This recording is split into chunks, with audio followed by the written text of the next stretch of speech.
कांग्रेस और national conference Kashmir में article 370 की वापसी चाहती है, लेकिन उद्धव ठाकरे ऐसा नहीं चाहते। महाराष्ट्र में बीजेपी वोट जिहाद के मुद्दे को उठा रही है।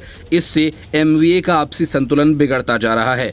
वोट जिहाद और आर्टिकल 370 को लेकर जारी बहस में उलेमा बोर्ड ने एमवीए के सामने लंबी चौड़ी मांगों की लिस्ट रख दी और कहा, उद्धव ठाकरे, शरद पवार और नाना पटोले तीनों लिखित में हमारी मांगों को मान लें तो हमारा समर्थन उन्हें पूरी तरह से मिलेगा, लेकिन मांग के नाम पर उलेमा बोर्ड ने जो लिस्ट एमवीए नेताओं को भेजी है उससे महाराष्ट्र में बड़ा सियासी बवाल खड़ा हो सकता है।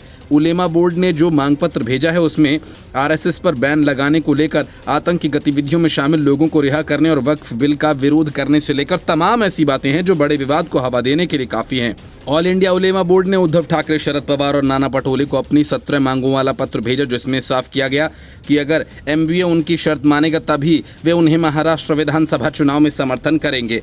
इन मांगों में आरएसएस पर बैन लगाना, नौकरियों में मुस्लिमों को 10% आरक्षण देना और खासतौर से पुलिस में मुस्लिम समुदाय को भर्ती करना, नीतीश राणे और रामगिरी महाराज को गिरफ्तार करना, मौलाना सलमान अजहरी की रिहाई, वक्फ बिल का विरोध करना जैसी तमाम मांगे हैं जिन पर उद्धव ठाकरे सहित एमवीए नेताओं को लिखित भरोसा देना है। मतलब साफ है कि जिस वोट जिहाद के आरोप बीजेपी लगा रही है वो हवा में नहीं बल्कि उसके पीछे कुछ सच्चाई भी है। शिवसेना यूबीटी के नेता अनिल परब ने पलटवार किया। उन्होंने कहा कि हमारी शुरू से मांग रही है कि अनुच्छेद 370 खत्म होना चाहिए, लेकिन क्या वाकई अनुच्छेद 370 हटने के बाद कश्मीरी लोगों को अपेक्षित लाभ मिलना देखना होगा।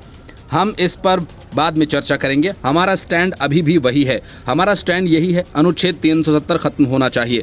अनिल परब ने कहा कि अगर अनुच्छेद 370 हटाने के फैसले को वापस लेने की मांग की जा रही है तो ये काम इंडिया गठबंधन की अन्य पार्टियां भी कर रही हैं। इंडिया गठबंधन कॉमन मिनिमम प्रोग्राम पर बना है, इसलिए हमारी पार्टी और इंडिया गठबंधन के अन्य दलों के बीच मतभेद हो सकते हैं।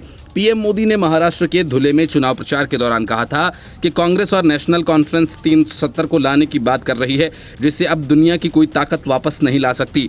उन्होंने कहा कि कश्मीर में कांग्रेस कुछ नहीं कर पाएगी क्योंकि वहां केवल भीमराव अंबेडकर का संविधान चलेगा। कांग्रेस प्रवक्ता अतुल लोंढे ने वोट जिहाद और अनुच्छेद 370 को लेकर कहा कि हार के डर से बौखलाए देश के प्रधानमंत्री नरेंद्र मोदी और गृहमंत्री अमित शाह इधर उधर की बातें करते हैं जिनका न कोई सर है न कोई पैर।